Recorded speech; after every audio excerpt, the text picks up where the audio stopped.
Hey, have you been fighting manual steering on your classic Chevy? Well, that's what we've been doing for many, many years, and we finally decided to put an upgrade kit, one from Classic Performance Products, on our 56 Bel Air, car that we affectionately refer to as Christine. This channel is Restoring Christine. My name's Bill, and that's Christine. So we're getting ready to unbox a 1955 to 57 Classic Performance Products power steering conversion kit for this car. Don't know what's in the box other than what they promised us. You're going to see us crack it open at the same time we see it. So if you're interested in seeing this, stick around.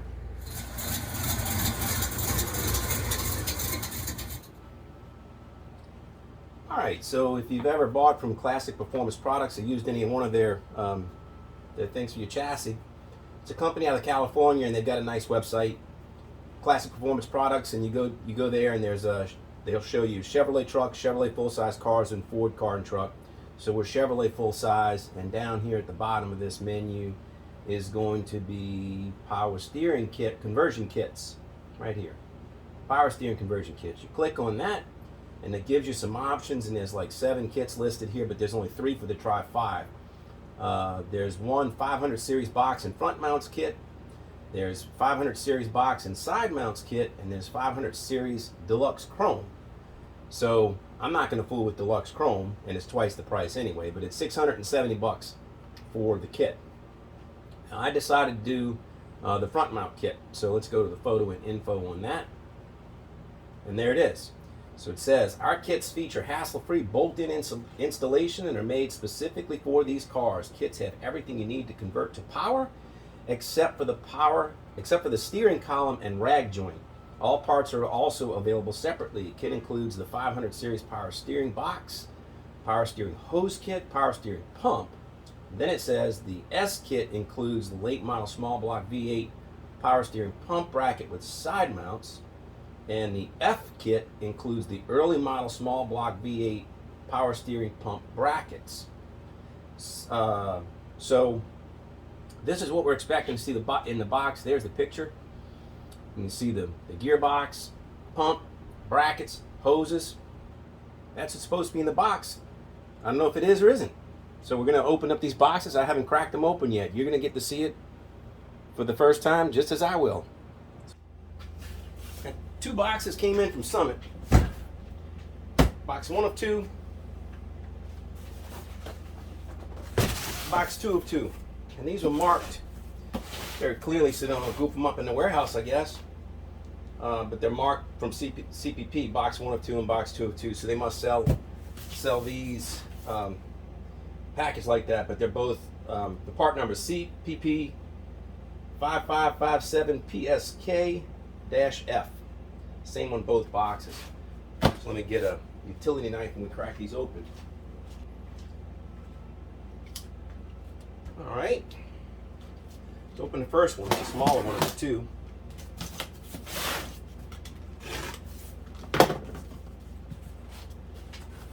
They're stapled shut. Do some prying with the tool. Who'd have thunk? I need a tool to open the box. But it's stapled with hard staples. That's my monster screwdriver. Let's see what's in the box. Box 1 of 2. Another box. Oh no. Oh, dun dun dun. Made in China. Oh no. I guess we'll go with it. That's what we got. So let's see, there's something in a box, and there's some hoses, also made in China. Woo, man. And then something else in the box with a cancer warning. I don't know. This says PS 808 early power steering pump bracket. All right, let's get that out of the way. Set that on the side. Set that on the side. Crack open box 2 of 2. What's in here? I wonder. This has got to be the gearbox. Now my gearbox was the original gearbox. It was the ball, recirculating ball kit, and it was worn out. So I was going to have to do something with it anyway. and I decided I'm going to convert to power steering, even though I've been driving this car for many, many, many years with manual steering, manual brakes, no slave cylinder on the clutch. And as I've always said, you don't, when you go in Christine, you don't go for a ride, you go for a drive. So, let's see. Yep, the entirety of the contents of this box is the gearbox, and it weighs a ton. Get that out. Let's see, we got oil, that's what we got. Get something to wipe my hands. And what else was in that box? Some bolts and instructions. I think maybe I should hang on to these, or should I do what we all normally do and we just chuck these aside and figure it out? Maybe I'll keep them. So let's see what the gearbox looks like.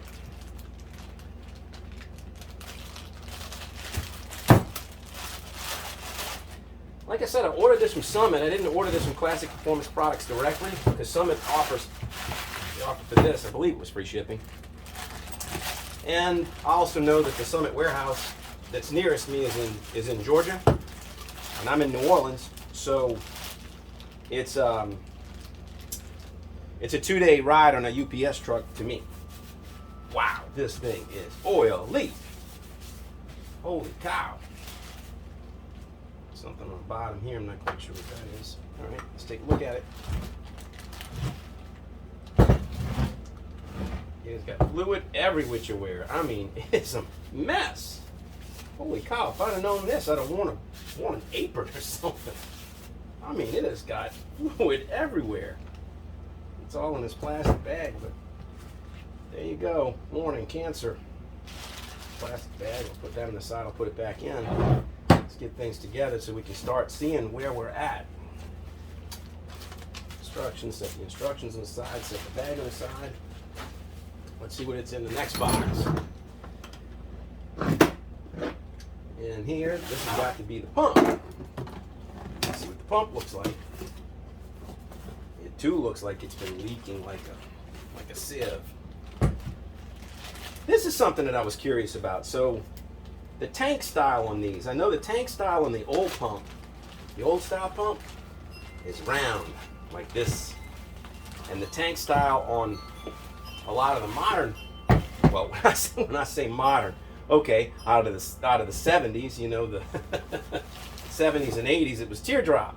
So, but this is the circular tank, holding tank. Let's see what we got here. All right. Yep, got 2 mounting bolts. It's got an inlet and an outlet. I'm not quite sure which is which, but there's a high pressure side, low pressure side. And it goes off to points. I'm assuming this is going to be on the driver's side of the motor. We're going to look at that in a minute. But it's got, it looks like a nipple that you attach to, and then it's got a threaded fitting on the bottom. So let me bring you in to bench level, and you can see what I'm looking at. So here's the pump up close. Here's the back. That's the high pressure inlet, low pressure nipple. 2 mounts for brackets. The cap. Normal cap, I'm sure. I need a glove to get it off. There we go. Yep, looks like every other power steering cap in the world. We'll set that aside. So here's the 2 hoses. And there you go. They are at least SAE rated, 100 R6, 3/8 inch, 400 PSI working pressure. So I don't know if you can see that. It says 9.5 millimeter, 3/8 inch working pressure, WP, 400 PSI. All right. Seems like it's the same hose. No, different hose. Okay. That's a different one. All right, so on the high pressure side, that's a much different hose. I can tell the difference. This doesn't have, this looks like fuel line almost. This one, it's got crimped fittings on the end. It's got what looks to be a 45-degree bend on one, and then it's got a 90-degree bend on the other. And this, let's see, EN853 1SN SAE 100R1S, 2610 psi working pressure. So it's got the two hoses, and this has got to be the high pressure side. Like I said, it's threaded, and the low pressure side is going to be this other hose. It's a little less stiff, less rigid, less structure to it. So this is the low pressure hose, and this is what I was saying. Yeah, I had it right. There you go. 400 psi working pressure. High pressure hose. 2610 psi working pressure. So when you assemble this, it's going to go on there, and I'm not quite sure how much length you get, but let's see what's on this unit. Where's my connections?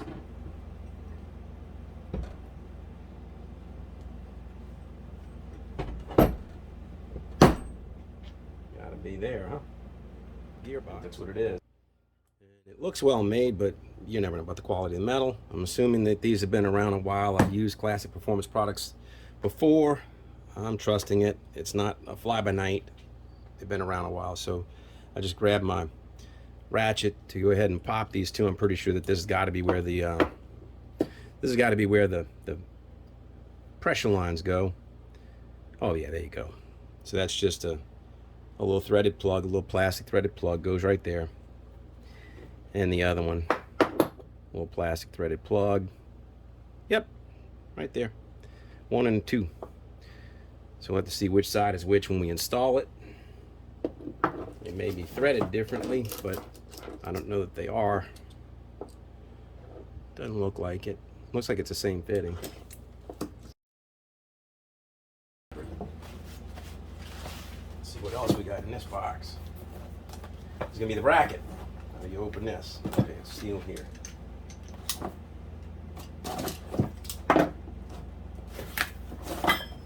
More installation instructions. So that's the power steering box instructions. They describe the rag joint, the tilt column installation, which is going to be important because that's me. I've got a tilt column, which is an I Did It product, I believe. There you go. Installation instructions for the pump. Front and back. Oh, that's going to be handy. Let's see if we can see that. It's got all pulley configuration, so it shows you the alignment where your water pump, your drive pump on your crankshaft, whether you have a 2-row or 3-row, and I'm going to have air conditioning, so I know I'm going to end up with 3-row, even though I don't have it right now. I think I only have one. I have a single row, so I'm going to need to do that. But it shows you all the offsets, and that's one thing that I did not get with this pump is I did not get the pulley because I wanted to see this. So I'm going to order the pulley separate. After I get my air conditioning, I'm going to put that to the front of the motor and check the alignment and see what I need to do with my water pump. But here it gives you a short water pump style, long water pump style. So I have a short water pump on mine. I'm not against changing it to long because I'm going to have to change my drive pulley. I'm going to show you that in a minute. But that's handy information right there. Let's see what the bracket looks like. So this is the front mount bracket.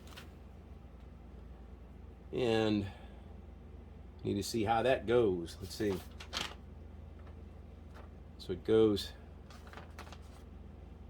on the front of the block. We're going to go take a look at that in a minute. And it looks like it's got another bracket that goes on the water pump. It's got a bracket that goes from the two driver's side bolts of the water pump. Yeah, let's see. It goes from the bottom one. So it looks like this is going on the front of your block at the engine at the motor mount, and this is going on the water pump. Let's go take a look at that in a second. And some bolts. Okay.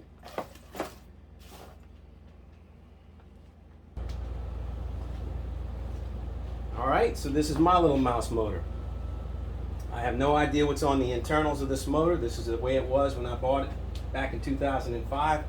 I do know that it's got a hydraulic cam in it. I'm guessing it's somewhere 280 degree, 290 degree cam or so based on the lope that it's got. It's probably if I had to guess, it's probably a Comp Magnum. If I had to just venture a wild guess. It's got small heads on it, small valve. It's got an Edelbrock Performance manifold on it and a Holley 4-barrel on it. square bore. It had points ignition when I got it, and now I put an MSD box on it in order to clean up the ignition, to clean up the idle. It smelled bad. So I have the original short style water pump, and then I've got the original short fin balancer, a harmonic balancer, and I only have a single groove pulley on the front. So all that's going to have to change. I don't have the pulley here for the water pump, but it doesn't matter because I'm going to set all that up when I do my power steering and the air conditioning all at once. I'm going to get all the pulleys set up. So let me show you what this how this mounts. So in the front of the motor, there's two motor mounts that have the little pins that go into the cross member on the front of the frame, and it looks like this right-hand motor mount bracket comes off, and it gets replaced with the one that you get from Classic Performance products. It's got the through hole for the original motor mount. This goes just into these two bolts in front of the block. It's like that, pretty simple. Two bolts and then that's on. Try and get it started. And the pump's got a couple of the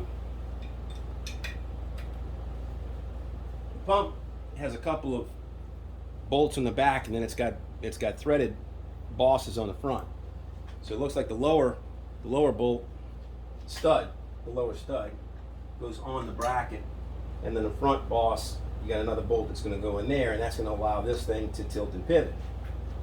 Now the other bracket goes in the bottom bolt of the water pump, and it slips over the other stud in the back of the pump. So this is going to be sitting here like this, and that's going to give you your adjustment. Pretty simple, not a whole lot to it. So, the pump has threaded pieces here, threaded pieces here. So it must be for multiple configurations, but this is the way that it is on this Tri-5 setup, and there's the two studs. All right, so let's take a look at the gearboxes. Here's my original gearbox, and there's a new one from Classic Performance Products, from CPP. And I tell you what, I don't know, man. That is a lot narrower than that. This is a beefier looking unit. You can see the difference in where it mounts. Like, this one is almost shrouded. Look, you see the taper. The taper comes all the way up to where the bolts go in. And look at this. These are a lot further away. So this is a much narrower column. This looks like this is a lot beefier. The whole unit just looks heavier. It's just much heavier. I don't know if you can see that. It is just different. It's drastically different. But where it counts is going to be that it mounts to the frame, that it gives you your steering shaft, your output shaft right here that goes to your pitman arm, and then here where the steering connects to. Now this is going to be something that I'm going to have to deal with. Let me get this cap off. So that's a knurled spline here, right here. I don't know how many teeth that is, but then they tell you what kind of a rag joint you're supposed to get. And my original one is just a round shaft, and this has been cut and trimmed with the adapter that comes on the I Did It tilt column conversion. So I think I need to lose this, and I need to do something with the rag joint that goes in between here and my steering column. And I read online that there's something about the distance between these two. So I didn't order that either, because I wanted to make sure that I order the right parts, order them once, and then be done with it. But it looks like that little box is heavy duty. Gotta like it. Well, I don't know what more to show you. We've gone over the two boxes, shown you what the contents were, showed you where to find it on the web, how it's going to mount. I mean, this is about as far as I can take it until we actually put it in the car. So this is definitely going to be a video in the future that's going to show us putting this thing in. But right now, I just wanted to show you what we bought, what you can expect if you buy one of these conversion kits from CPP. That's what comes in the box. So hope it's helpful. I'm sure it will be to somebody, but I tell you what, I'm going to get back to work on the car. I've got some more work that I'm going to do. I'm going to continue recording for the day and try to get another episode in the books on top of this one. So anyway, I appreciate everybody who watches my channel. Do appreciate the time you spend with me in the garage. I hope this was helpful. If you're liking the videos, give me a thumbs up. If you're liking the channel, I'd appreciate a subscription. So we'll pick up next time when we continue on Christine and do some more work on it. But until then, take care of yourself. See you next time. Cheers.